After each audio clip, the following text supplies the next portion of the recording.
That night did not smell like dinner. It smelled like a plan finalized before I sat down.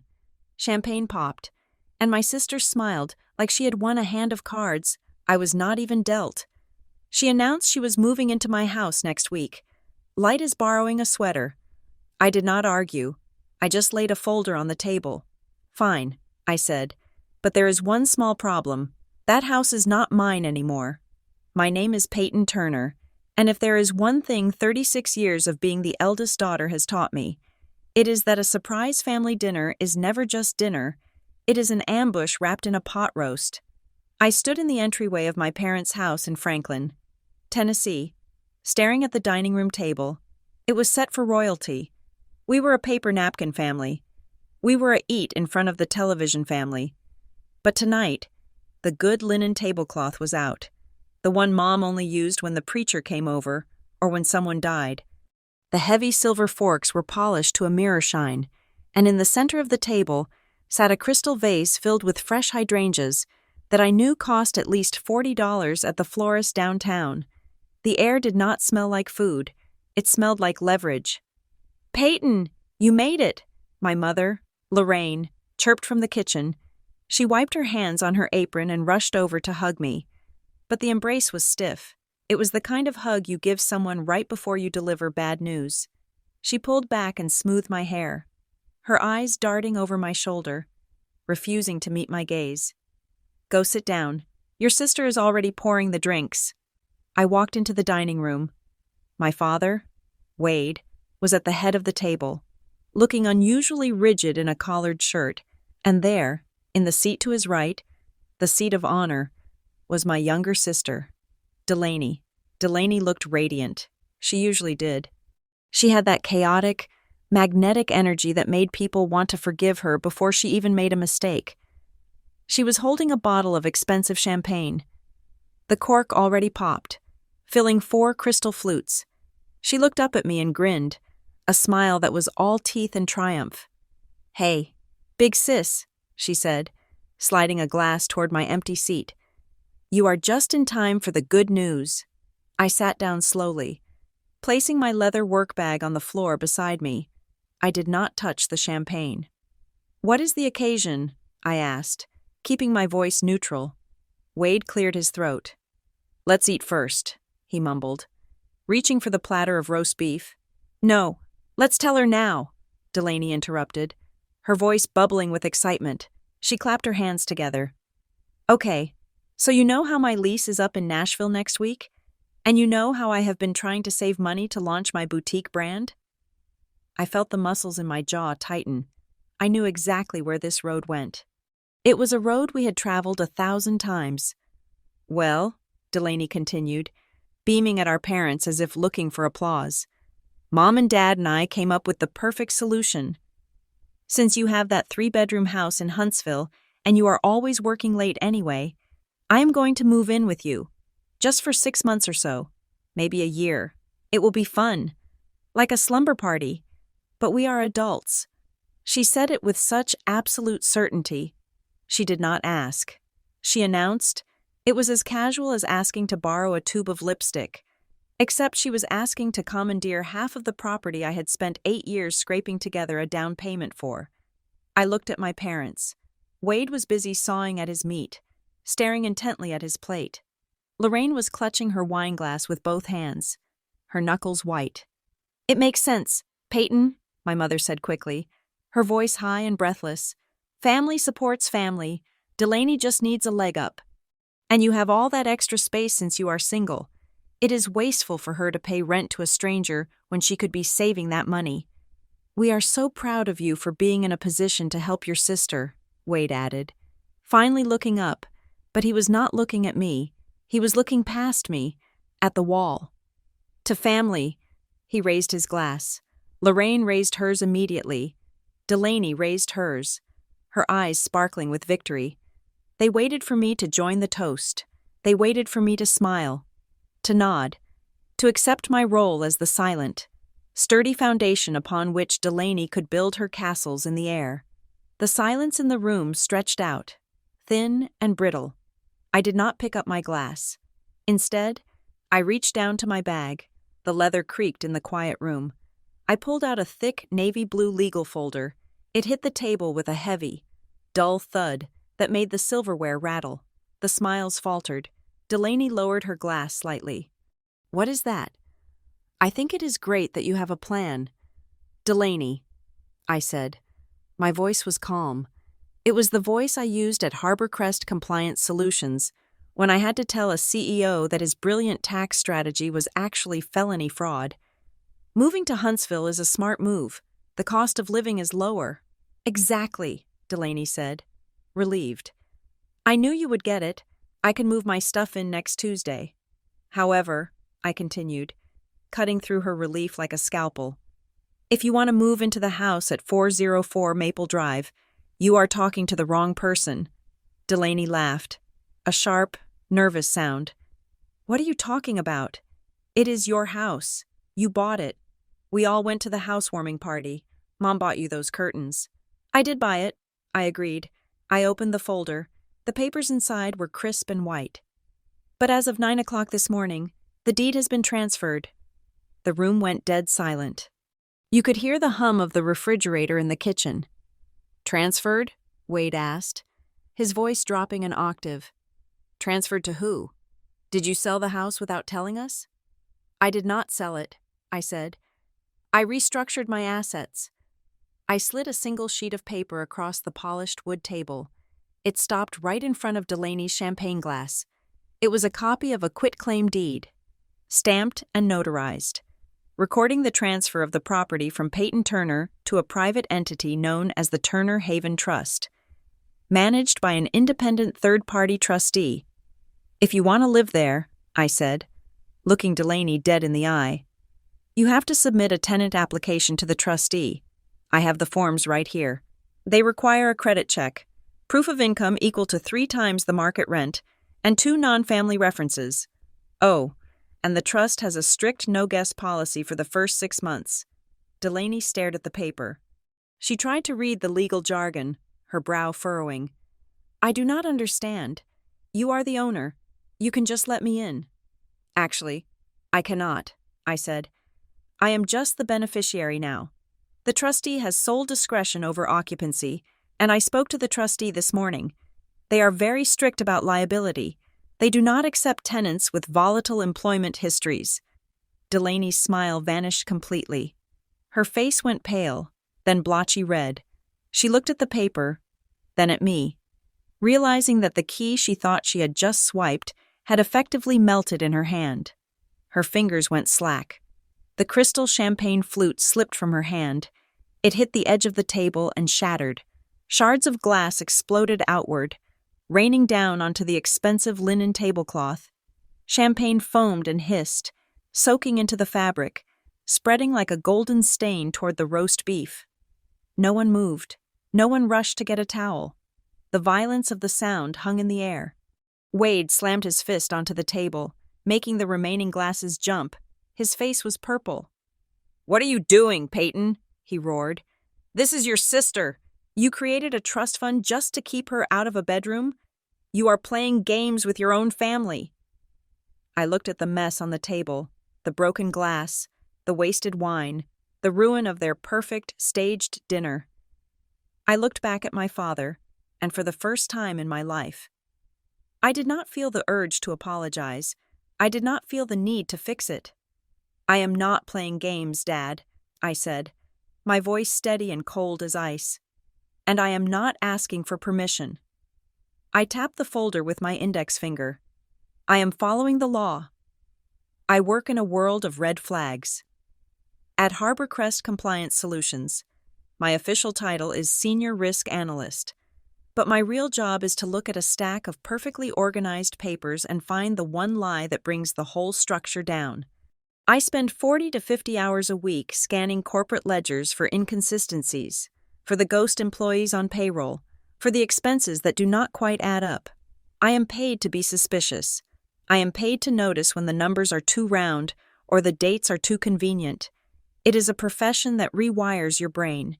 You stop seeing kindness as a virtue and start seeing it as a potential vulnerability. For 36 years, I have been the family's designated adult. In the Turner household, roles were assigned at birth and calcified by habit. Delaney was the artist, the dreamer, the one who needed to be saved. I was the one who did the saving. When Delaney forgot her homework, I drove it to school. When Delaney overdrank at a college party, I was the one who drove 2 hours at 3 in the morning to pick her up so Mom and Dad would not find out. I was the safety net, woven tight so she could bounce back without a scratch. And the thing about being a safety net is that nobody ever asks if you are tired of catching people. They just expect you to hold the weight. Buying my house in Huntsville was supposed to be my escape. It took me 8 years of aggressive saving to get that down payment. I drove a sedan with a rattling muffler for 5 years longer than I should have. I packed brown bag lunches while my colleagues went out for sushi. I skipped vacations. When I finally signed the closing papers on the 3-bedroom ranch on Maple Drive, I felt a kind of exhaustion that bordered on holiness. It was mine. The mortgage was in my name. The equity was my sweat. But the first time my parents came to visit, standing in my empty living room that smelled of fresh paint and possibilities, my mother did not say, "Congratulations, Peyton!" She clapped her hands together, spun around, and said, "Oh, look at this. We finally have a place big enough for Thanksgiving." We. It was a small pronoun, but it landed like a heavy stone. From that day on, my house was treated less like my private property and more like a family annex. It started with the small requests, the kind you look petty for refusing. Delaney needed a place to store some furniture between apartments, so my garage became her storage unit. Then she needed a stable address for her mail, because she was moving around so much. So my mailbox started filling up with her fashion magazines and credit card pre-approval letters. "It is just temporary," she would say, flashing that winning smile. "Just until I get settled." Temporary is the most dangerous word in the English language. The garage was the first domino. Last week, days before the dinner, I went out to grab my gardening tools. I had to shove aside a wall of cardboard boxes to get to the rake. I glanced at the writing on the side of a taped-up crate. In thick black marker, it read, "Delaney, winter coat shoes." I stopped. I looked at the next box, Delaney, kitchen/fragile. Then the next, Delaney, master bedroom decor. My blood ran cold. These were not storage boxes. These were moving boxes, and they had been moved in silently, gradually, one trunk load at a time, while I was at work. My sister had not just decided to move in during that dinner toast. She had already moved in. The dinner was just the theatrical performance to inform me of my new reality. That was the moment the sadness turned into something sharp and cold. I stood there in the dim light of the garage, surrounded by the physical evidence of my family's disrespect, and I thought about my father. Wade Turner is a man who loves to give speeches about self-reliance. He is the kind of man who quotes rugged individualists and talks about pulling oneself up by one's bootstraps. When I was 16 and wanted a car, he sat me down and gave me a lecture on the value of labor. He made me work a summer job at a dairy freeze to pay for my own insurance. "If you want it, you earn it. Peyton," he had said, looking me in the eye, "nobody is going to hand you a life." I believed him. I internalized it. I built my life on that foundation of granite. But with Delaney, the foundation was marshmallow. When Delaney wrecked her first car, Dad bought her another one because she needs to get to class. When she quit her job because the manager was toxic, Mom sent her money for rent so she would not stress. The rules of gravity that applied to me simply did not apply to her. I was expected to be the oak tree. She was allowed to be the vine that strangled it. I do not hate my sister. That would be easier. Hate is clean. Hate gives you permission to walk away. What I feel is a deep, eroding fatigue. I hate the system we are trapped in. I hate that my competence is punished and her incompetence is subsidized. I hate that for Delaney to remain a child, I'm forced to be a parent to my own sibling. The boxes in the garage were the proof. They were not asking for a favor. They were seizing an asset. When I drove to Franklin for that dinner, I knew exactly what was coming. I knew why the table was set with the good crystal. I knew why everyone was smiling too brightly. They were not inviting me to a meal. They were inviting me to a capitulation. They expected me to do what I always did: sigh, complain a little, and then make space. They expected me to move my home office into the guest room so Delaney could have the master suite. They expected me to absorb her grocery bills and her late-night noise and her drama. They thought they were dealing with Peyton the daughter, the one who craved their approval, but they forgot that for the last 10 years. I have been Peyton the risk analyst. I know what happens when you let a liability sit on the books for too long. It compounds. It grows until it eats the capital. I sat in my car for 10 minutes before going inside, gripping the steering wheel until my knuckles turned white. I looked at the folder on the passenger seat. Inside was the paperwork I had rushed through with Juno, my lawyer, just hours after finding those boxes in my garage. It was a nuclear option. It was excessive. It was paranoid. Or at least, that is what a normal person would say. But a normal person does not have a sister who labels boxes master bedroom for a house she does not own. I realized then that the dinner was not a celebration of family unity. It was a transaction. They were trading my autonomy for their peace of mind. If Delaney lived with me, Mom and Dad would not have to worry about her rent. They would not have to listen to her cry about bad roommates. They could sleep soundly in Franklin, knowing the burden had been successfully transferred to Huntsville. I walked up the driveway to my parents' house, the folder tucked under my arm. I was done being the safety net. If they wanted to test gravity, they were going to have to watch the fall. My mother, Lorraine, was the first to recover from the shock of the shattering glass. She did not reach for a towel to clean up the champagne soaking into her heirloom tablecloth. Instead, she reached for her own chest, clutching her pearls in a gesture so practiced it felt like theater. She looked at me not with anger, but with a terrifying, pitying concern. It was a look I knew well. It was the look she used to dismantle my valid emotions by reframing them as mental instability. "Peyton, honey," she said, her voice dropping to a harsh whisper. "Are you feeling all right? You seem manic." I blinked. "Manic?" "Yes, manic," she insisted, leaning forward. "This is not rational behavior. Transferring property deeds, hiring trustees, hiding assets from your own flesh and blood. This sounds like paranoia. Peyton, have you been sleeping? Have you been taking your vitamins? You know how you get when you work too hard." I almost laughed. It was brilliant, really. In 30 seconds, she had taken my calculated legal defense and turned it into a medical episode. If I was crazy, then my decisions did not matter. If I was having a breakdown, they could ignore the deed and take over anyway, for my own good. "I am perfectly lucid, Mother," I said, keeping my hands folded on the table to show they were not shaking. In fact, I have never been more clear-headed. I did not make this decision overnight. I spent 3 weeks drafting the trust structure with a board-certified estate attorney. 3 weeks? Wade rumbled. He had stopped looking at the wall and was now glaring at me with the heavy, disappointed weight of a father whose authority had just been challenged. "You went behind our backs for 3 weeks?" "I did not go behind your backs," I corrected him. "I handled my business, which is what you taught me to do." "Do not quote me to me," he snapped. He pointed a thick finger at me. "After everything we have done for you, we helped you with that down payment. You gave me $500 for the closing costs," I said. "The house cost $240,000. I paid for the inspection, the appraisal, the mortgage, and the repairs. You bought me a toaster oven." "It is not about the amount," Wade shouted, slamming his hand on the table again. "It is the principle. We were there for you. We supported you. And now, when your sister needs a simple favor, you pull out a contract? You treat your family like a bank transaction." "Because you are treating me like a bank," I shot back.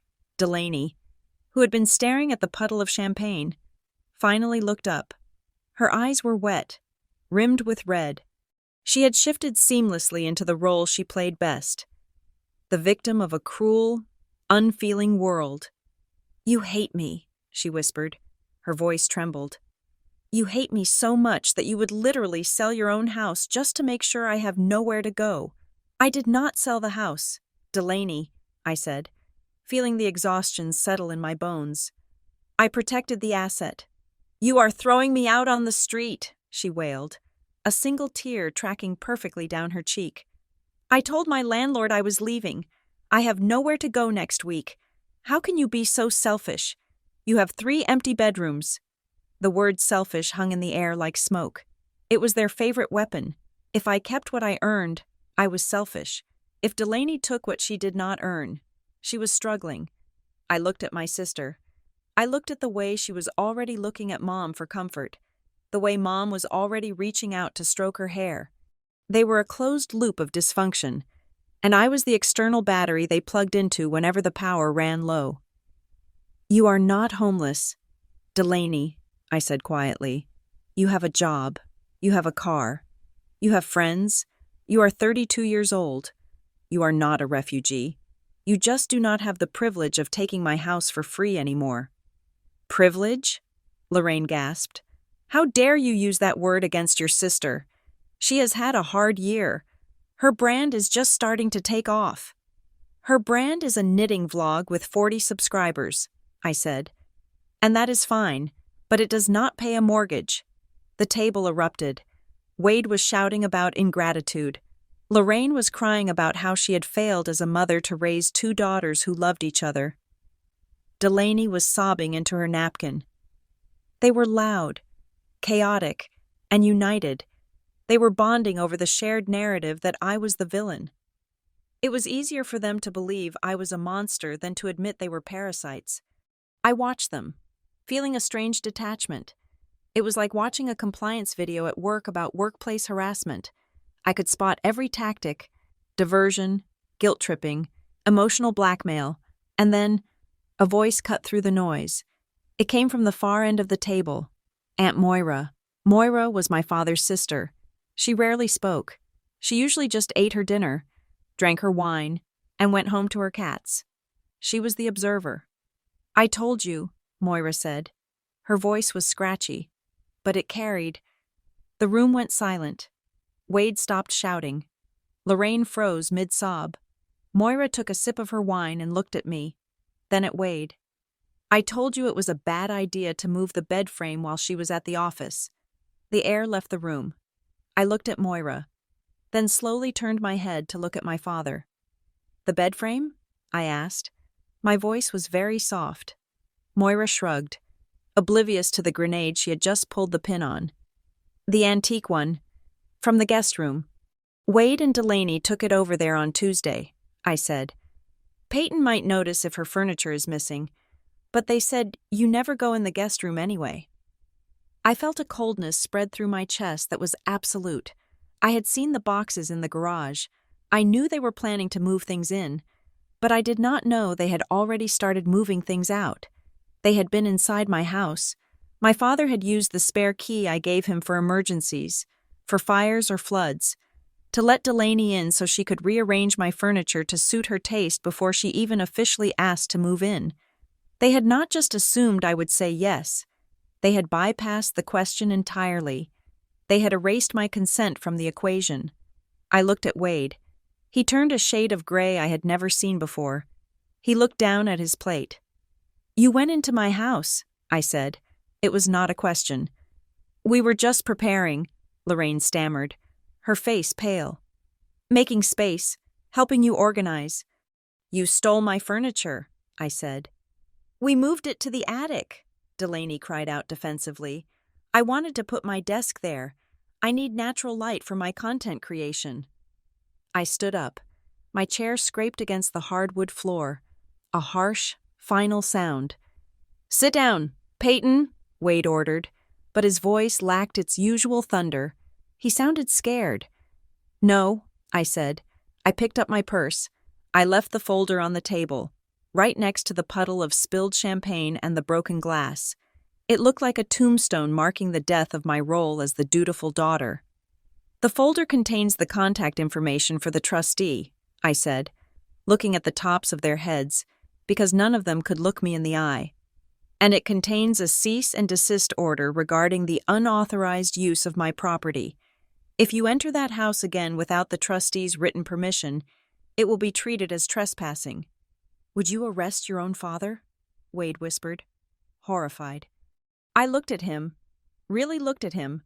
I saw a man who had taught me that actions have consequences, but never thought he would be the one to face them. "I am not the one who decides that anymore. Dad," I said, "the trust decides, and the trust does not have a father." I turned and walked toward the door. Behind me, the silence was heavy and suffocating. "Peyton, wait!" Lorraine called out, desperation creeping back into her tone. "We can talk about this. We are family." I stopped at the threshold. I did not look back. "If you want war," I said, my voice steady and clear, "I only play with paper." I walked out into the cool Tennessee night, leaving the warmth of the house behind, and for the first time in years, I did not feel the weight of them on my shoulders. I only felt the cool, crisp air of a life that was finally, legally, mine. The fallout began at 7 in the morning, before I had even poured my coffee. My phone, which I had left on the kitchen counter, started buzzing with a persistence that felt aggressive. The caller ID flashed Aunt Brenda, Birmingham. I stared at it. Brenda had not called me since Christmas 2 years ago. And yet, here she was, bright and early on a Wednesday. I let it go to voicemail. 2 minutes later, my cousin in Chattanooga called, then a second cousin I barely knew. The family gossip network was faster than fiber optic internet. I did not answer any of them. I knew the script. They had heard a version of the story where I was the villain, the cold-hearted sister who waved a legal document in the face of a sobbing, homeless girl. I opened social media, against my better judgment, and there it was. Delaney had posted a photo of herself looking mournful, staring out a rainy window. The caption read, "It is funny how family only loves you when you are useful. Learning the hard way that blood is not always thicker than a property deed." Below it, my mother, Lorraine, had commented with 3 broken heart emojis and a prayer hand. It was a digital seal of approval. It legitimized the lie. I went to work. I needed the sterility of the office, the cold comfort of spreadsheets. But even Harborcrest was not safe. By lunch, the atmosphere felt off. A coworker from HR, a woman named Karen who loved to dispense unsolicited life advice, cornered me by the coffee machine. "You look tired. Peyton," she said, her voice dripping with artificial sweetness. "I saw your sister's post.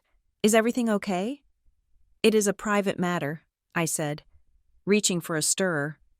"Well," she continued, ignoring my boundary, "my sister and I fought for years, but you know, at the end of the day, you just have to be the bigger person. You have so much, and she sounds like she is struggling. Maybe just let her stay for a few weeks? For the sake of peace?" Be the bigger person. That was the phrase that kept the cycle alive.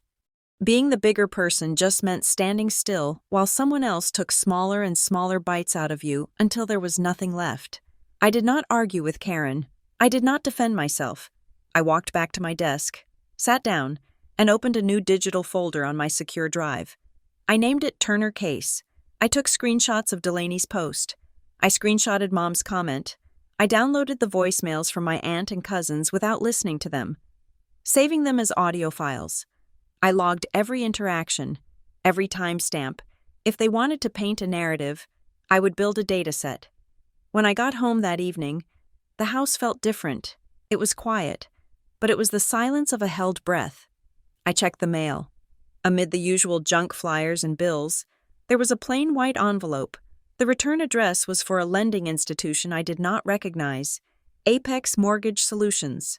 I frowned. My mortgage was with a major national bank. I had never heard of Apex. I tore it open. Inside was a single sheet of paper, confirmation of appraisal request. It stated that an appraiser was scheduled to visit my property on the upcoming Friday between 8 in the morning and noon to assess the current market value in relation to a pending application.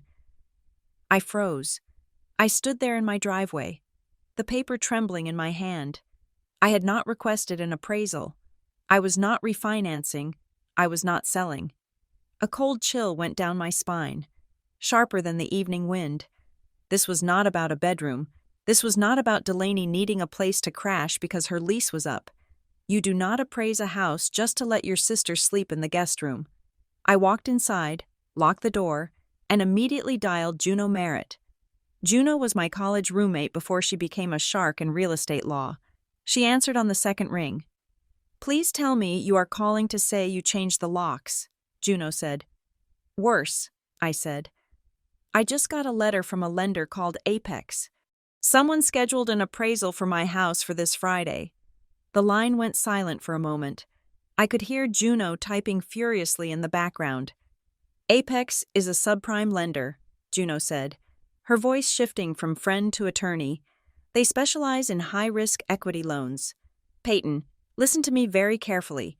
Did you sign anything? Anything at all? A birthday card that looked weird? A form Mom gave you?" "No," I said. "Nothing." "Okay," Juno said. "I need you to think back. Who in your family knows your social security number?" The question hit me like a physical blow. "My dad," I whispered. "He did my taxes until I was 25. He has all my old returns in his filing cabinet." "And your mother?" "She knows where the key to the cabinet is." "And Delaney?" "Delaney still uses Dad's Netflix password," I said, feeling sick. "If it is written down in that house, she can find it." I looked at the letter in my hand. I looked at the date. The request had been initiated 2 weeks ago, exactly when Delaney had started moving boxes into my garage.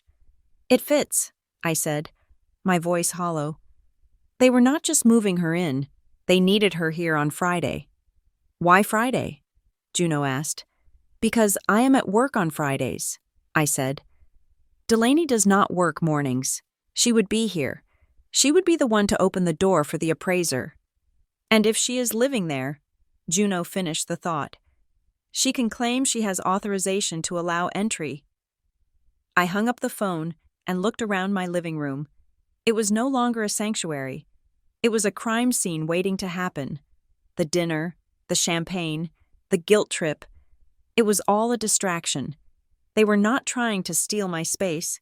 They were trying to steal my equity. The next morning, I did not go to work. I took a personal day. But I did not rest. I sat at my dining table with Juno on speakerphone and my laptop open to a credit monitoring service. "Found it," Juno said, her voice grim.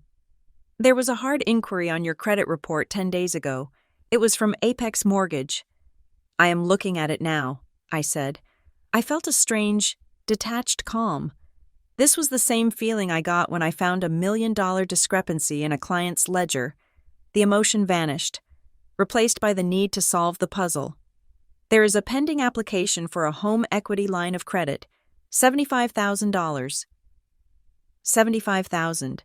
That was almost half the equity I had built up. "It gets better," Juno said. "Or worse, look at the contact information on the application." I scrolled down. My name was there. My social was there. But the phone number listed was not mine. It was a burner number, probably a prepaid cell. And the email address, I stared at the screen, Peyton, Turner, official@gmail.com. "I do not have that email address," I said. "I know," Juno said. "I ran a trace on it. It was created 3 weeks ago. The recovery email linked to it? Delaney, designs@yahoo.com. There it was, the smoking gun. It was clumsy. It was stupid. But it was fraud. "They were going to take out a line of credit in my name," I said, piecing it together. "Delaney moves in. She meets the appraiser. The loan gets approved because my credit score is 800. The money gets deposited into a joint account they probably opened using my old information. Or they forge a check. And when the bill comes," Juno asked, "they intercept the mail." I said, "Delaney checks the mailbox. I never see the statements. Until the money is gone and the bank starts calling." I remembered Delaney's favor from a month ago. "Can I use your address for my mail? My landlord is being weird about packages." It was never about packages. It was about establishing a paper trail. It was about making sure that when the lender checked, Delaney's name was associated with the property address. I felt a wave of nausea, but I pushed it down. I could not afford to be sick. I am going to call the police, I said. Not yet, Juno advised. If you call the police now, your parents will say it was a misunderstanding. They will say they were just trying to help you manage your finances or that they had verbal permission. Without a recorded confession or a completed transaction, it is messy. It becomes a family dispute. So what do I do? We need to follow the money, Juno said. Why do they need $75,000 right now? Delaney is broke, but she is not that kind of broke. That is distinct debt. That is, I owe dangerous people money or I am covering a massive loss money. I thought about my friend Rowan Pike. Rowan was a forensic accountant who usually worked on corporate embezzlement cases, but he owed me a favor. I am going to see Rowan, I said. I met Rowan at a coffee shop an hour later.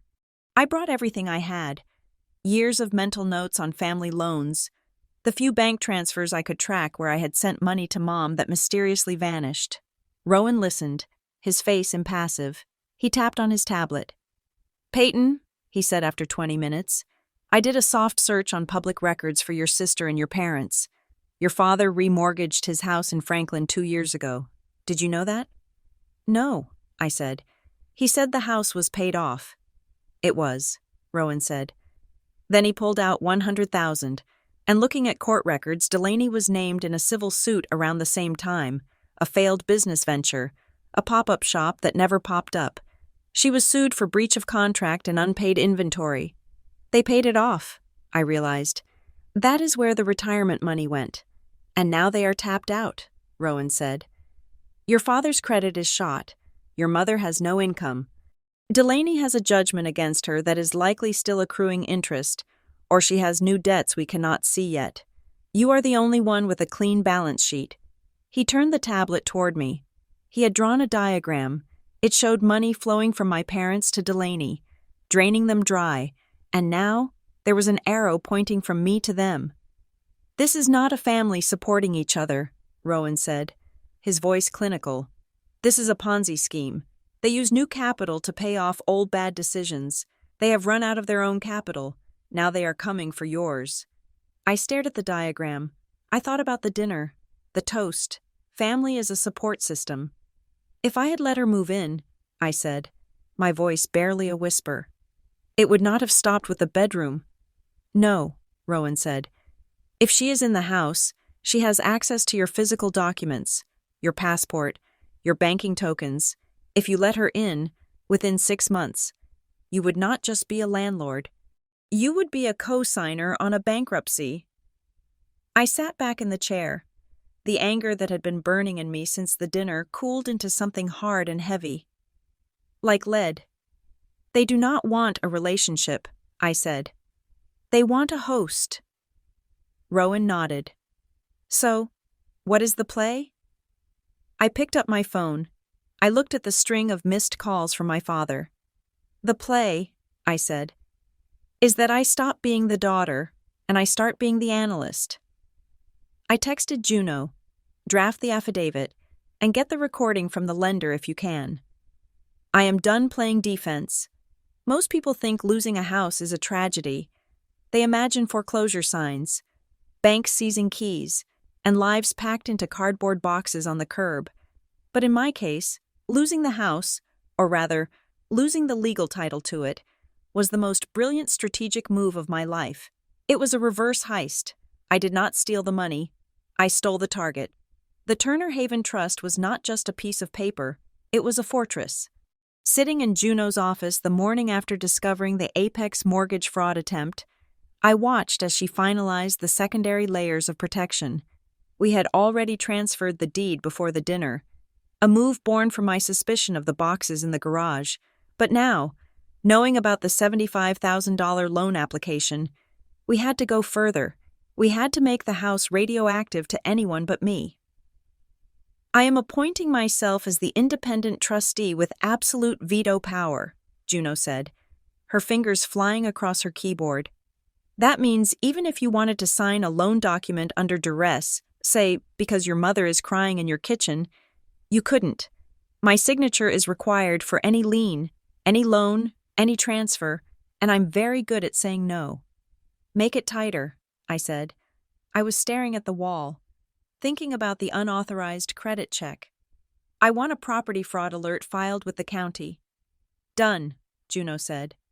We will file a request for notice of unauthorized recording with the Madison County Register of Deeds if anyone tries to file a mortgage, a deed, or a lien against that address. I get an email within 24 hours, and since the title is in the trust, any document signed by Peyton Turner will be automatically flagged as invalid because Peyton Turner no longer owns the property. It was a beautiful, bureaucratic trap. If Delaney or my father tried to forge my signature again, they would not just be rejected by a bank algorithm, they would be walking into a felony charge at the county level. I spent the next 3 hours drafting letters. These were not polite family emails. These were formal legal notices sent via certified mail to Apex Mortgage and the 3 major credit bureaus. I stated clearly that I had not applied for a home equity line of credit, that the email address used on the application was fraudulent, and that any further attempts to secure funding against the property at 404 Maple Drive would be met with immediate legal action for identity theft. I did not copy my parents on these letters. I did not text Delaney to warn her. This was the hardest part. The daughter in me wanted to scream. She wanted to drive to Franklin, throw the papers on the kitchen table, and demand an explanation. She wanted to hear them apologize. But the risk analyst in me knew better. If I confronted them now, they would pivot. They would gaslight. They would say it was a misunderstanding, or that they intended to pay it back, or that I was hysterical. They would use my anger to paint me as unstable. Silence was the only weapon they did not know how to counter. By saying nothing, I let them believe their plan was still in motion. I let them believe the appraiser might still show up on Friday. I let them walk blindly toward the wall I had built. There is one more thing, Juno said. She stopped typing. She hesitated, which was unlike her. Juno was a woman who wore stilettos to court. She did not hesitate. When I was digging into the Apex application, I reached out to a contact I have in their underwriting department, just to flag the file as suspicious. He sent me something. What is it? I asked. Apex records all their intake calls for quality assurance, Juno said. She turned her laptop screen toward me. There was a sound file icon on the desktop. This call came in 3 weeks ago. It was the initial inquiry to set up the file. My stomach turned over. Play it. Juno clicked the mouse. The audio was grainy, but the voice was unmistakable. It was light, breathless, and charming. It was the voice Delaney used when she wanted a free drink or a discount on a dress. Hi. Yes. I am calling about the equity line, the voice said. My name is Peyton Turner. I am the homeowner. Hearing my name come out of my sister's mouth sent a shockwave through my nervous system. It was identity theft, plain and simple. But it was the next part that broke me. The loan officer on the recording asked, "And what is the primary purpose of the loan? Ms. Turner?" There was a pause, a giggle, then Delaney spoke again. "Oh, just some home improvements. Honestly, I am just trying to get the cash out before I make some changes to who is living there. I figure if I get the money secured now, I can deal with the family drama later. Once I'm in the house, it is easier to ask for forgiveness than permission, right?" I stared at the spinning icon on the screen. Once I am in the house, the dinner, the champagne, the moving in announcement, it was never about sisterly bonding. It was never about her lease being up. The move-in was a tactical necessity. She needed physical access to the property to facilitate the appraisal, to sign the closing papers, to intercept the mail. The house was just collateral for the $75,000 she needed to pay off her secret debts. She was going to leverage my future to pay for her past. She impersonated you, Juno said softly. This is a felony. Peyton, we can file a police report right now. We have the evidence. I looked at the screen. I thought about Wade and Lorraine. I thought about how they had covered for her, how they had provided the Social Security number, how they had set the table for that dinner knowing exactly what was happening. They were not just enablers, they were accomplices. No, I said, Not yet. Why? Juno asked, frustration leaking into her voice. What more do you need? I do not need more evidence, I said. I need a complete dossier. If I go to the police now, Mom will say Delaney was confused, Dad will say I gave verbal permission.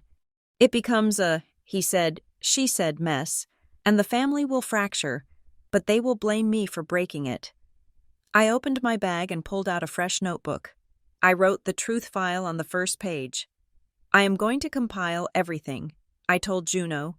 The timeline, the emails, the fake address, this recording, the credit inquiries, the money trail Rowan found.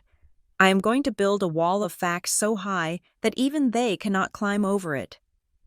I looked at my friend. I felt a strange sense of peace. The anxiety of the last few days had evaporated, replaced by a cold, hard clarity. I do not want to send my sister to prison. Juno, I said. I do not want to destroy them. Then what do you want? Juno asked. I closed the notebook. I want to sever the limb before the gangrene kills the host, I said. I do not need revenge. I need a termination of contract. I am going to make it so that they never, ever ask me for a single cent again. And I am going to do it with their signatures on the paper. I stood up. Keep the recording safe. We are going to need it for the grand finale. I pulled into my driveway at 2 p.m. on Saturday. Expecting quiet, I had spent the morning at the library, avoiding the house, avoiding my phone, just trying to breathe. But as I turned onto Maple Drive, I saw it. A 20-foot moving truck was parked diagonally across my lawn. It was not even in the driveway. The back wheels were crushing my azaleas. My heart hammered against my ribs, not from fear, but from a sudden, white-hot clarity. They had not listened. They had not read the letters. They had simply decided that my no was a suggestion, a hurdle to be jumped over with enough horsepower and audacity. I parked my car on the street because the driveway was blocked by my father's pickup truck and my mother's sedan. I took a moment. I unlocked my phone, opened the voice memo app, and hit the big red record button. Then I stepped out. The scene on my front porch looked like a military operation run by a fashion blogger. Delaney was standing by the front door. Wearing oversized sunglasses and holding a clipboard, she was directing 2 guys I did not recognize, probably hired hands paid in cash, pointing at the front window. "Be careful with the sectional," she was shouting. "It has to go through the double doors." Wade and Lorraine were flanking her, acting as the ground crew. Wade was inspecting the lock on my front door, jiggling the handle with aggressive entitlement. "Excuse me," I said, my voice projecting across the lawn. They all froze. The 2 movers looked relieved to stop. Wade turned around, his face flushed with exertion and irritation. "About time you got here," he barked, wiping sweat from his forehead. "We have been waiting for 40 minutes. Your mother has been calling you. Why is the spare key not under the mat?" He asked it with genuine annoyance, as if I were the employee who had failed to open the store on time. I walked up the driveway. Stopping 10 feet from the porch, I held my phone visibly in my hand. "There is no key under the mat because you do not live here," I said. "And neither does she." Delaney lowered her sunglasses. She looked at me with a mix of pity and frustration. "Peyton, stop being dramatic. We rented the truck. The deposit is non-refundable. We are doing this today so I can be settled by Monday. Just unlock the door so we can unload the mattress." She tapped her clipboard with a manicured nail. "I have a schedule. The cable guy is coming between 3 and 5. The cable guy. She had scheduled utilities for a house she did not own. The level of delusion was architectural. "Tell the movers to leave," I said calmly. "Peyton, open the door." Wade stepped forward, his voice dropping to that low, threatening rumble that used to make me scramble to obey when I was 10. "Do not make a scene in front of the neighbors. You are embarrassing yourself." "I am not the one parked on the lawn," I said. "I am asking you once. Remove the truck and leave the property." "This is family," Lorraine wailed from the back. Throwing her hands up, she started the waterworks instantly. "How can you be so cold? Your sister has nowhere else to go. We are just trying to help her get on her feet, and you are standing there like a stranger." "I am standing here like a liability risk," I corrected her. I reached into my bag and pulled out a laminated document. I had printed it at the office on Thursday. It was a formal notice from the Turner Haven Trust, signed by Juno Merritt as the trustee. "This is a formal notice of occupancy restrictions," I said, holding it up. "According to the trust bylaws, any resident staying longer than 3 nights must be vetted and approved by the trustee. The trustee has reviewed the application for Delaney Turner and denied it based on insufficient credit history and lack of income verification." Delaney stared at the paper. Her face twisted. "That is fake. You made that up. It is your house." "It is the trust's house," I said. "And the trust says no." "I am going to break this lock," Delaney screamed. She actually grabbed a heavy decorative stone from my garden bed and marched toward the door. "I am moving in. My stuff is on that truck, and I am not paying to move it back." Wade did not stop her.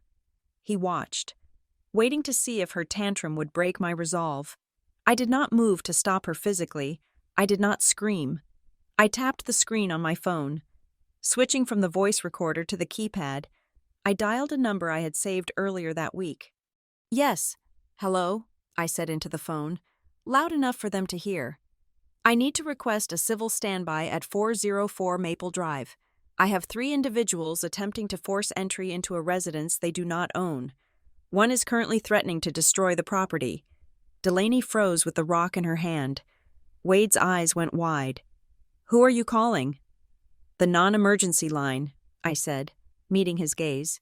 "But if she throws that rock, I dial 911. You would call the police on your sister?" Lorraine gasped, clutching her chest. "She is your blood." "She is an intruder," I said. "And right now, you are accomplices to trespassing." I looked at the movers. "Gentlemen, I am the legal resident of this property. I did not hire you. If you move any furniture into this house, you will be liable for damages. I suggest you get back in the truck." The movers did not need to be told twice. They looked at Wade, looked at my phone, and immediately started walking back to the cab. "Wait!" Delaney shrieked. "Do not leave. I am paying you." "Not with my money." "You are not," I said. Wade rushed toward me, stopping just inches from my face. He was breathing hard, his face purple. "You ungrateful little brat. After everything we sacrificed, you think a piece of paper makes you big? You are destroying this family." "The family was destroyed when you tried to take out a $75,000 loan in my name without asking," I said softly. Wade flinched. He stepped back as if I had slapped him. The color drained from his face. He looked at Lorraine, who suddenly found her shoes very interesting. Delaney dropped the rock. It landed with a heavy thud in the mulch. She looked around. Across the street, Mrs. Gable was standing on her porch with her arms crossed, watching the whole show. Mr. Henderson, 2 doors down, was washing his car, but he had stopped scrubbing and was staring openly. Delaney's face crumpled. She realized she had an audience, and for Delaney, the audience was everything.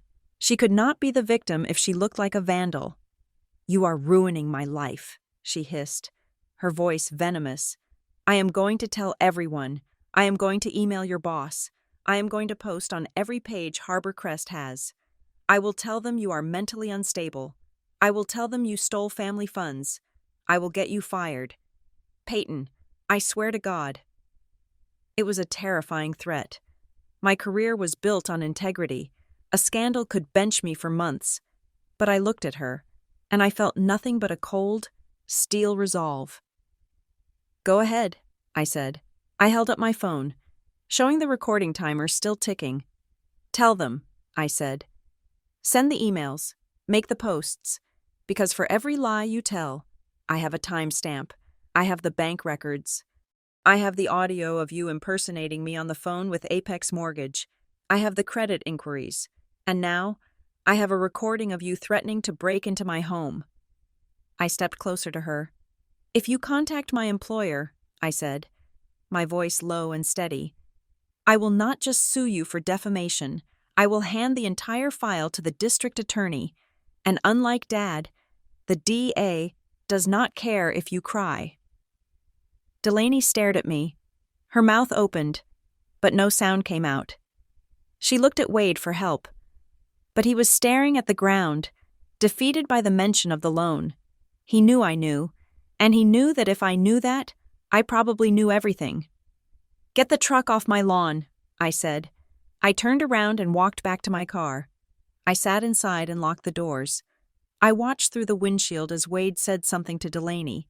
She stomped her foot, screamed something at the sky, and then marched to the passenger side of the moving truck. Wade and Lorraine got into their cars. It took them 10 minutes to maneuver the big truck out of the grass, leaving deep, muddy ruts in the lawn I had just fertilized. I watched them drive away. A convoy of failure. I did not go inside immediately. I waited until they were at the end of the block. Then I stopped the recording, saved the file as incident_driveway_attempted_entry, and emailed it to Juno. My hands were shaking now. Finally, the adrenaline was leaving my system. I looked at the ruts in the grass. They were ugly.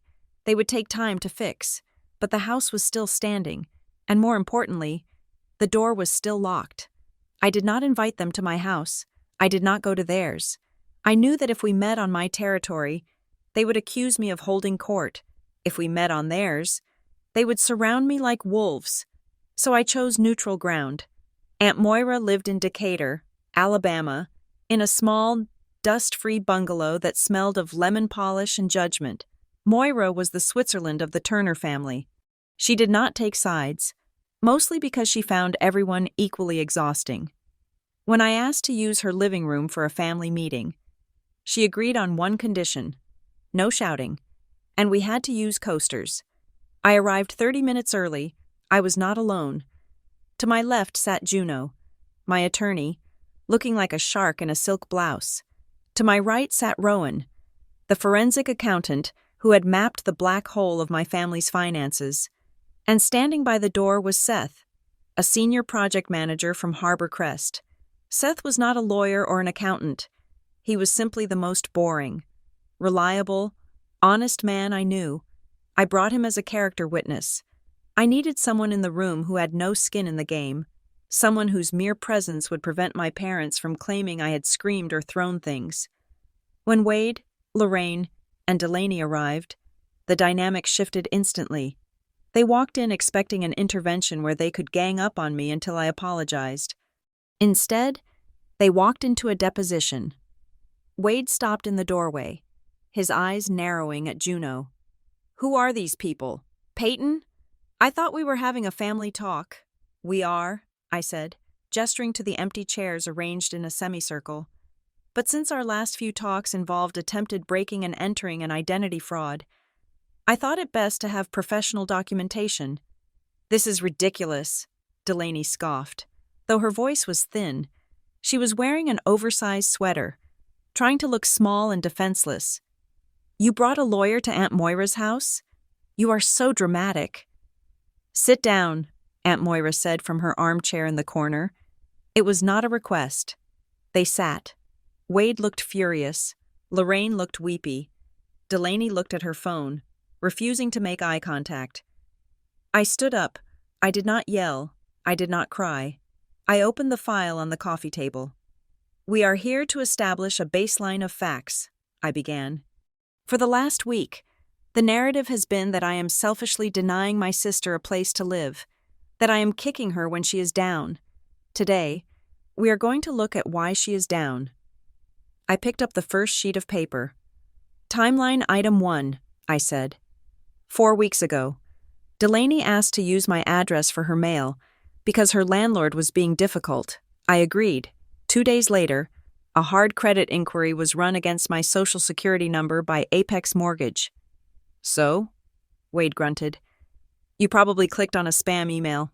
It happens." "Timeline item 2, I continued, ignoring him. 3 weeks ago, an application for a $75,000 home equity line of credit was submitted under the name Peyton Turner. The contact email was Peyton, Turner, official. An account I did not create. The contact phone number was this. I held up a printout of the application. That number, I said, pointing to the digits, is the secondary number listed on Delaney's old business cards. The ones for the jewelry line that folded in 2022. Delaney flinched. I haven't used that number in years. Then why did the verification code for the email account get sent to it? Juno interjected. Her voice was cool, professional. We subpoenaed the carrier records. The device associated with that number pinged off a tower in Franklin, Tennessee, specifically 2 blocks from your parents' house. The room went very quiet. It was just an inquiry, Wade blurted out, his face reddening. We were just checking options. We didn't actually take the money. You are making a federal case out of a little curiosity. It is not curiosity. Wade, Juno said. It is wire fraud. Attempting to secure credit in another person's name without their consent is a felony punishable by up to 30 years in prison. Lorraine let out a sob. Stop it. Stop using those words. Peyton, why are you doing this? Why can't you just help her? She is your sister. She just needed a fresh start.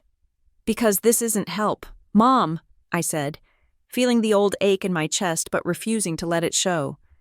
Helping is moving boxes. Helping is buying groceries. Taking $75,000 of equity out of my house isn't help. It is theft. And if I had let her move in, if I had let that appraiser in, that money would be gone, and I would be left paying the bill for the next 20 years. You are just jealous, Delaney screamed. Jumping to her feet, the mask of the victim slipped, revealing the panic underneath. You have always been jealous because you are boring and lonely, and all you have is your stupid job. I have had bad luck. The market crashed. My partners cheated me. You sit there with your perfect credit score and judge me. But you don't know what it is like to try and build something and have the world against you.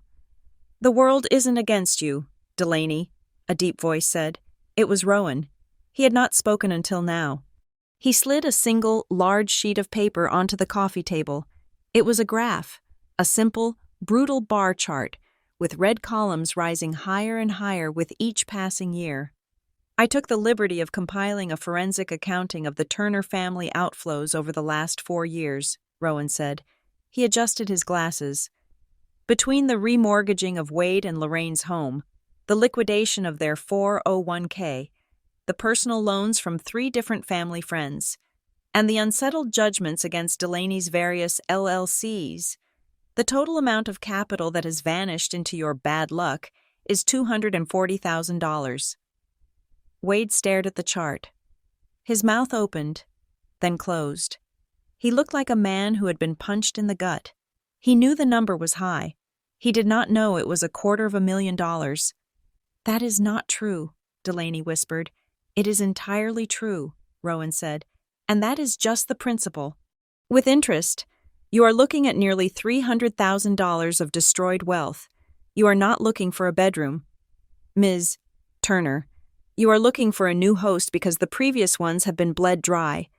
Lorraine was weeping into her hands now, rocking back and forth. We just wanted to give her a chance. We just wanted her to be happy. She is 32, Lorraine, I said. You aren't making her happy. You are keeping her incompetent.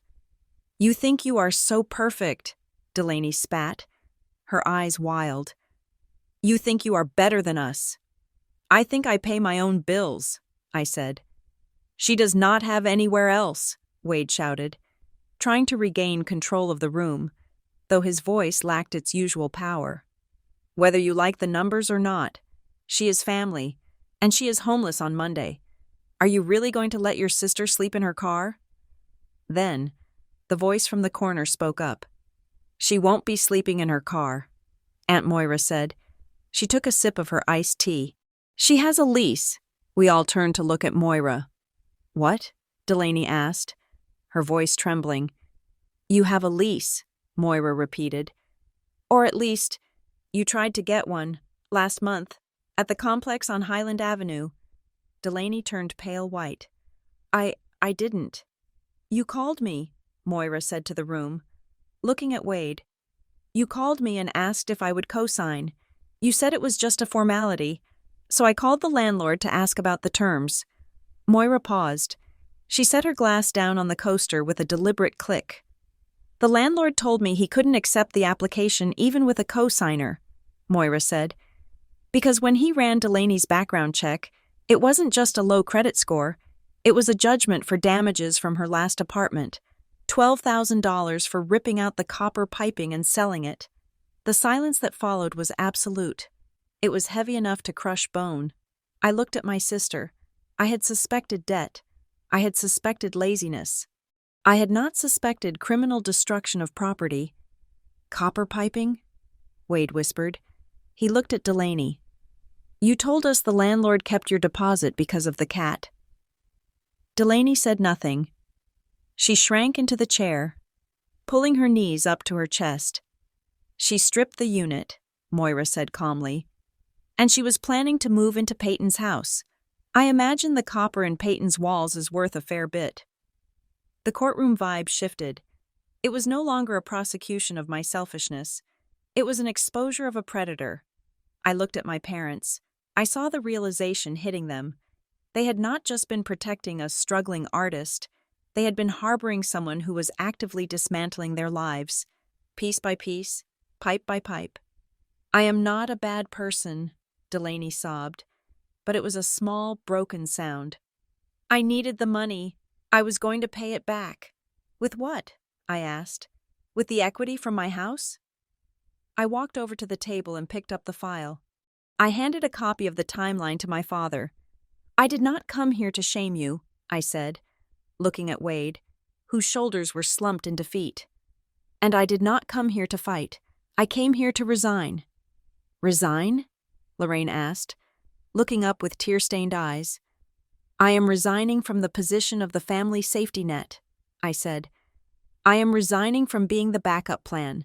I am not a resource to be mined. I am not a retirement fund. And I am certainly not a heart-beating ATM. I turned to Delaney. You have until 5 o'clock today to sign a document admitting that the email address and the loan application were fraudulent, I said. If you sign it, I will not file charges, and we seal the record. If you do not sign it, Juno files the police report tomorrow morning. Peyton, Wade started, but I cut him off. Those are the terms, I said. Take them, or I let the system handle it, and you know the system doesn't care if you are family. I signaled to Juno, Rowan, and Seth. We walked toward the door. I did not look back to see if they were reading the papers. I knew they were. The numbers on Rowan's chart were too big to ignore. As I stepped out into the bright Alabama sun, Seth spoke for the first time. That, he said, was the most intense meeting I have ever been in, and I used to work in mergers and acquisitions. It wasn't a meeting, I said, unlocking my car. It was an exorcism. Monday morning at Harbor Crest Compliance Solutions usually begins with the hum of the server room and the smell of stale coffee. But this Monday, it began with a summons. At 9:15, my desk phone rang. It was the Director of Human Resources. She did not ask how my weekend was. She simply asked me to come to her office immediately and to bring my laptop. I walked down the hallway, the carpet muffling my footsteps. I knew exactly what this was. Delaney had played her ace. In the corporate world, an anonymous ethics complaint is a grenade. It does not matter if it is true. The explosion alone causes damage. It triggers audits, freezes promotions, and stains reputations.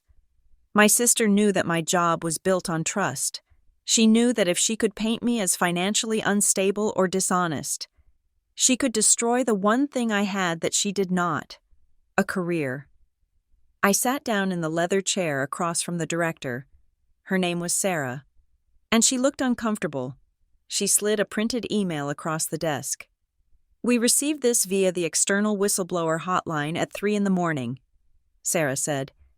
It claims that you are currently under investigation for misappropriating family funds and that you have engaged in identity fraud to conceal assets. Given your role as a senior risk analyst, you understand why we have to take this seriously. I looked at the paper. The email was signed Concerned Citizen, but the syntax was pure Delaney. It used words like gaslighting and emotional manipulation, terms she threw around like confetti. It accused me of stealing my parents' retirement to buy luxury real estate. I did not flinch. I did not get angry. I reached into my laptop bag and pulled out a flash drive. I expected this, I said calmly. Sarah blinked. You expected it? On Friday afternoon, I uploaded a disclosure file to the Secure Compliance portal. I said, it contains a timeline of a verified identity theft attempt against me, initiated by the author of that email.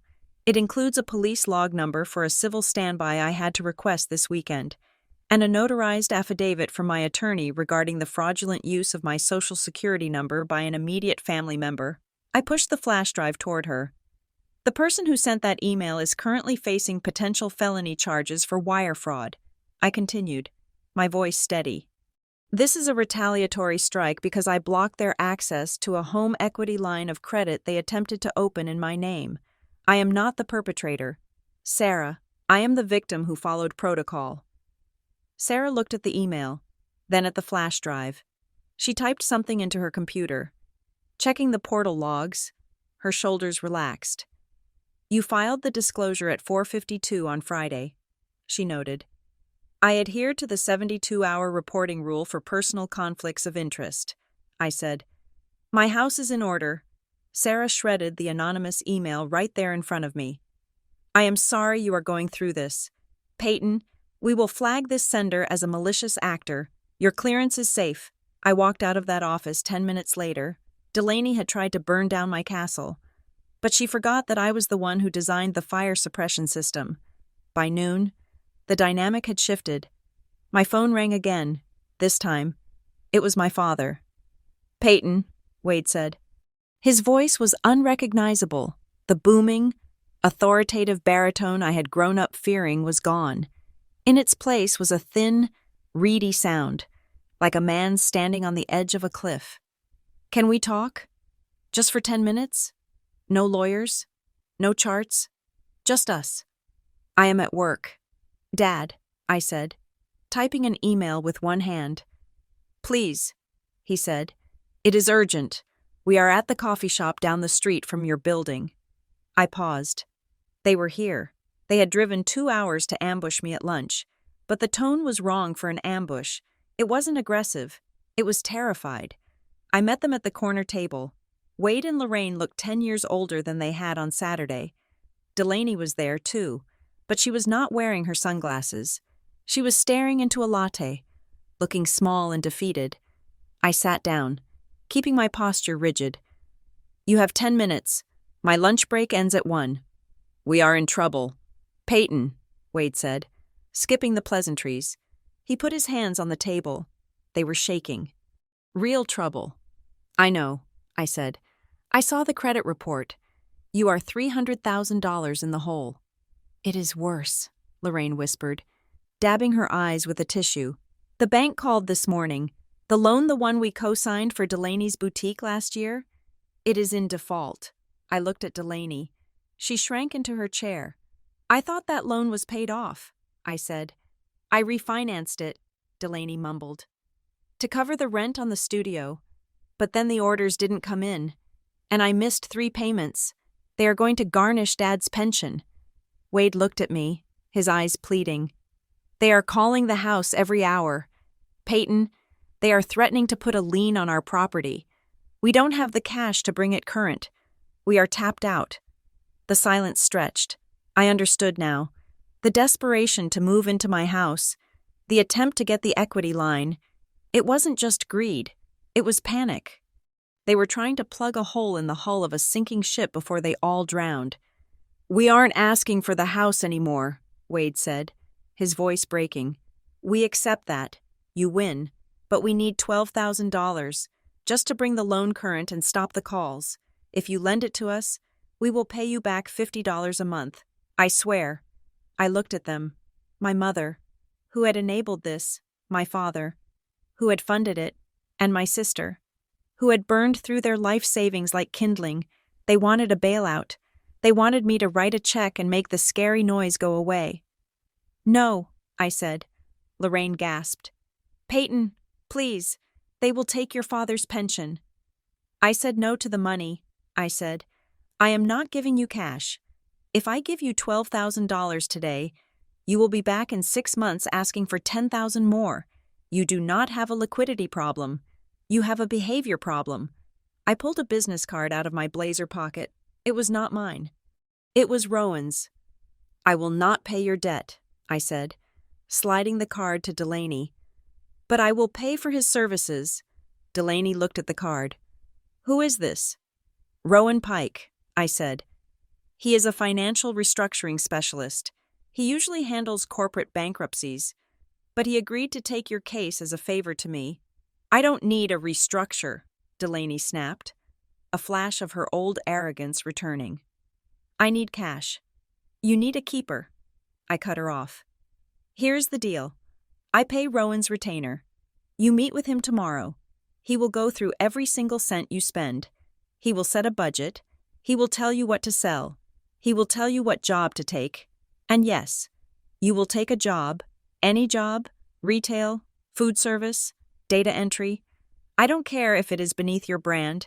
You will work, and every paycheck will go to a managed account that Rowan controls to pay off Dad's loan. I am not doing that, Delaney said, crossing her arms. I am not going to have some stranger tell me I can't buy coffee. It is humiliating.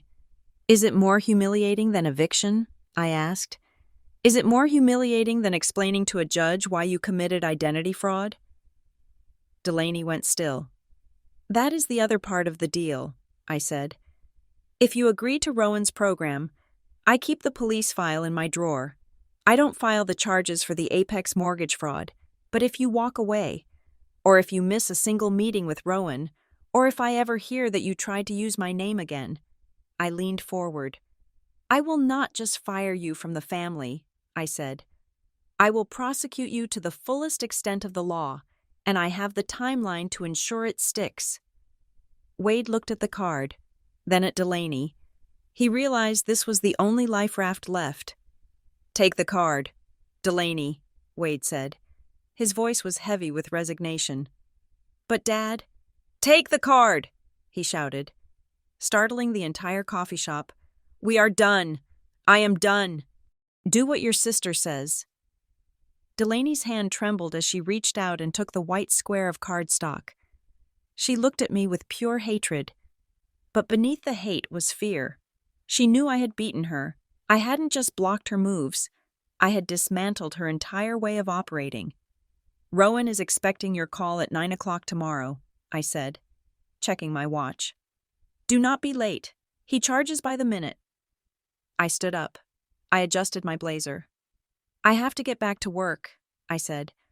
Some of us have careers to protect. I walked out of the coffee shop and back into the sunlight. I did not feel triumphant. I felt light. The weight of their chaos, which I had carried for 20 years, was finally, officially, someone else's job. 3 weeks later, I returned to the house in Franklin. The dining room table was set, but it looked nothing like the celebration from a month ago. There were no hydrangeas, there was no crystal, there was no champagne popping or nervous laughter. The air was heavy and stale, smelling of old coffee and regret. My mother, Lorraine, had put out a simple meatloaf, but nobody was eating. We sat in the kind of silence that usually happens in hospital waiting rooms when the doctor has not come out yet. I did not come alone. Juno was with me. She did not sit down. She stood by the sideboard, placing a thick manila envelope on the polished wood surface. The sound of the paper hitting the table was the loudest thing in the room. My father, Wade, looked at the envelope. He looked older than I had ever seen him. The fight had drained out of him. He did not puff out his chest or glare. He just stared at his hands. The file is complete, Juno said. Her voice was professional, devoid of warmth. We have the forensic analysis of the loan application. We have the IP address logs. We have the voice recording. And we have the affidavit from the notary who confirmed that the signature on the power of attorney form Delaney tried to use was a forgery. Delaney sat across from me. She looked small. The bravado was gone. The victim act was gone. She looked like what she was, a frightened woman who had played a game she did not understand and lost everything. "We have a choice to make tonight," I said. I kept my hands folded on the table. "This is the end of the road. Either we resolve this right here, privately, with binding legal agreements, or Juno walks out that door and drives straight to the district attorney's office to file formal charges for identity theft, wire fraud, and forgery." Wade flinched. He looked at Lorraine, then at Delaney. For the first time in my life, I saw him look at his favorite daughter, not with adoration, but with horror. He looked at her like he was seeing a stranger he had accidentally invited into his home. "Delaney," Wade said. His voice was a rasp. "Tell your sister the truth. All of it." Delaney started to cry. But this was not the pretty, manipulative crying she used to get her way. This was ugly, gasping, sobbing. It was the sound of a wall crumbling. "It wasn't just for rent," she choked out. "I didn't just need a place to stay." "I know," I said. "You needed $75,000. Why?" "I met a guy," she whispered. "He had this investment opportunity. Drop shipping, luxury goods. He said if I put in $50,000, I would double it in 3 months. I borrowed money from some people I shouldn't have to pay the buy-in. Then the site crashed. The guy disappeared. The people I borrowed from, they said they would hurt me if I didn't pay them back by the end of the month." The room went dead silent. "So you decided to sell my house to pay off loan sharks," I said. It was not a question. "I thought I could fix it," Delaney wailed. "I thought if I got the equity line, I could pay them off, restart the business, and pay the bank back before you even noticed. I just needed time." "You didn't need time," I said. "You needed a miracle, and you were willing to burn my life down to get it." Lorraine made a sound like she had been punched. She covered her mouth with her hand. She looked at Delaney, then at me. The realization washed over her face, slow and terrible. "I did this," Lorraine whispered. We all looked at her. "I always told you it was okay," Lorraine said, tears streaming down her face. "Every time you made a mistake, I fixed it. I hid it from your father. I paid the parking tickets. I did your homework. I told you the world was unfair so you wouldn't feel bad about failing." She looked at me. Her eyes filled with a grief that felt bottomless. "I thought saving her was loving her," she said, her voice shaking. "But I wasn't loving her. I was crippling her. And I was destroying you to do it." It was the apology I had waited 36 years to hear, and now that it was here, it did not feel like a victory. It felt like a tragedy. I took a deep breath. I reached into my bag and pulled out a single sheet of paper. "I am not going to pay the loan sharks, Delaney," I said, "and I am not going to give you a room, but I spoke to Seth at Harbor Crest." Delaney wiped her nose, looking up with dull eyes. "Seth's wife runs a logistics company in Nashville," I said. "They are looking for a warehouse dispatcher. It is the night shift. It pays $18 an hour. It is hard work. You will be tired. You will be bored, but it is a paycheck, and it is real." I slid the paper across the table. It was an employment contract. "If you sign this, and you show up for every shift, and you stick to the repayment plan Rowan created for you, I will keep the police file in my safe," I said. "But you have to find your own apartment, a studio, a room in a shared house. I don't care. But you will pay for it with money you earned." Delaney looked at the paper. $18 an hour was a long way from the luxury lifestyle she pretended to have. But she looked at Juno, who was checking her watch like she was ready to leave for the police station. Delaney picked up the pen. Her hand shook, but she signed. "Thank you," she whispered. She did not look at me. She looked at the paper, as if anchoring herself to the reality of it. I stood up. I signaled to Juno. "One last thing," I said. I looked at my parents. I looked at the house where I had grown up, the house where I had learned to be the strong one so everyone else could be weak. "The house on Maple Drive is titled to the Turner Haven Trust now," I said. "On paper, I am just a beneficiary. I don't own it. I picked up my purse. But my life, I said, my time, my energy, those are mine. And from today on, no one is allowed to move into my life without an invitation. I walked out of the dining room. I walked out of the house. I did not say goodbye. I did not need to. An hour later, I was back in Huntsville.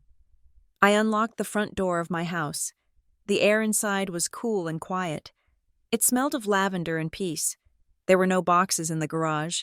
There were no hidden agendas in the guest room. I walked into the kitchen and hung my keys on the hook by the door. I looked at them for a long time. They were just metal, but they felt heavy with significance. They were not just keys to a building. They were keys to a boundary. I pulled my phone out of my pocket. I opened the messaging app. I scrolled down to the group chat titled Turner Family Updates. It was full of years of guilt trips, requests for money, and passive-aggressive comments. I did not type a final message. I did not explain. I simply tapped the 3 dots in the corner, selected Leave Conversation, and confirmed.